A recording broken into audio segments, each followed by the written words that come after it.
Wedding is a week away, but I can't ignore this red flag anymore. I, 29F Canadian, met my now husband, 29 Egyptian Canadian, in early 2021 through a dating app. But we already had mutual friends, same university. I quickly fell for him, and after a year, we got engaged. 2 months later, we had our Katbiktab, Nikah Islamic ceremony. It was very small, with immediate family only. Our wedding reception is in 1 week, 4.5 months after the Katbiktab. There is obviously a fair amount of stress, as we're making a significant effort to make the wedding work shortly after purchasing our first home. My husband is in a new job, and I'm in a famously high-stress job. I definitely recognize I have not been my best self lately, trying to meet financial obligations and get myself through each day, frankly. On to the red flag. My husband is a charismatic, funny guy. He's loud, as am I. His personality has been something I've loved about him since I met him. Yet lately, there's less humor and more commentary on world politics, sometimes right-wing conspiracy, or what I would call conspiracy-type stuff. It's preachy. When I engage, it quickly becomes a fight, seemingly regardless of the stance I take. When I take issue with his tone and personal attacks, I get yelled at or told I'm purposefully vilifying him. He's starting to shout at me more often. Today it was in front of his whole family. It was humiliating. I cried. It was over me pushing back when his family told me they had already done the seating chart for their guests,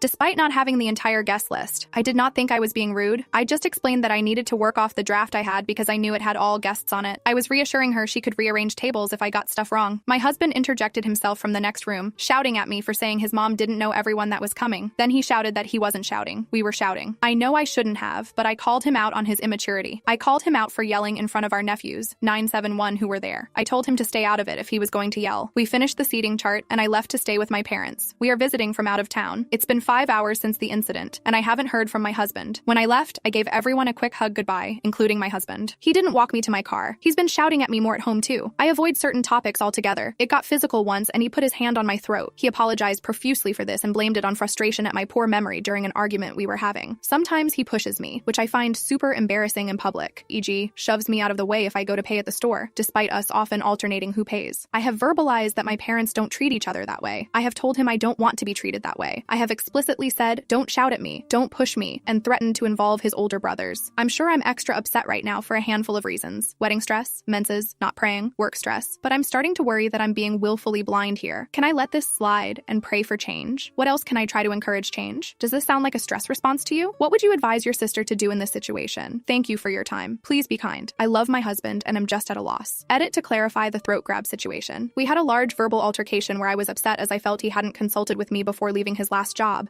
and I was feeling huge financial pressure. The catch is, he had mentioned it to me already and I had been supportive of him, then forgotten. I often don't eat enough, and my memory suffers. I'm working on that. I was yelling at him, and he was yelling at me. He grabbed me, immediately let go, and walked away. When we talked about it, I was furious and disgusted. He pointed out that while it was awful of him to do, he did what he was supposed to do. Stopped, walked away. Essentially, he didn't let it go any further than scaring me. I didn't have any injury from it. I was just upset. It was still wrong that he did it, and he has apologized. But I do recognize he must have been exceedingly frustrated as I was yelling at him for something I had happily accepted only a couple of days before. Comments. Sister, it sounds to me like you have low self-esteem. Having a man in the house is nice, but you should know that you are fully capable of providing strength and stability to yourself, and that you can be your own strong and steady. Women with low self-esteem and who don't believe in themselves are often the primary targets for abuse, because they have the mistaken idea or belief that they can't have XYZ in their life or be XYZ without a man. The truth is, you can be your own stability. You are not small. You are very big and strong, and it sounds like you have amazing friends and family who love and care for you a lot, so you aren't alone. OP replied, thank you. What you've said is true, and while they were different from one another, this is my second set of serious relationship issues. The first was my high school sweetheart. We were together until 8 years after high school, but he was a closet drinker who ended up getting bad, and I had to kick him out when I realized what was going on and how badly it was affecting me. So twice I have ended up in too deep in a bad situation and had to out it to my family. I'm obviously prone to this for some reason and need to work on myself so it never happens again. I'm taking a dance class. I'm going to pick up my art and my writing again. I'm going to focus on improving my house that we own. I'll either be living there and should like my own place, or I will need to sell soon, and enhancing it will be beneficial anyway. Update edited onto the same post. Next day. Update. Thank you from the bottom of my heart. This thread was the difference between me accepting his apology and calling his behavior out. I told him today I won't tolerate him shouting at me again. Period. He initially escalated and said, fine, call off the wedding then. I called my dad at that point, right in front of him, and told my dad everything. Yes, the throat grab too. Then I called his eldest brother and told him everything too. His mom and eldest brother are on their way here to mediate. I called a friend from work who got a crash course text after the call to bring her up to speed, so I don't get hung up on. Waiting for them all to get here now. Husband is incredibly apologetic, promising change, does not want to call the wedding off. I'm standing my ground that I won't be treated poorly anymore. We're going to discuss everything when his brother mother get here. Update, apologies in advance. It's been a difficult day, but I realized you would all probably appreciate knowing I'm okay. So here's an update. Last night, I slept at my parents' house. When I woke up, I had no contact from my husband. I called him about 9 a.m. to ask if he was coming to the appointment with the photographer. He said yes, so I picked him up and we went to that together. We didn't really talk, just thanks for getting the gas and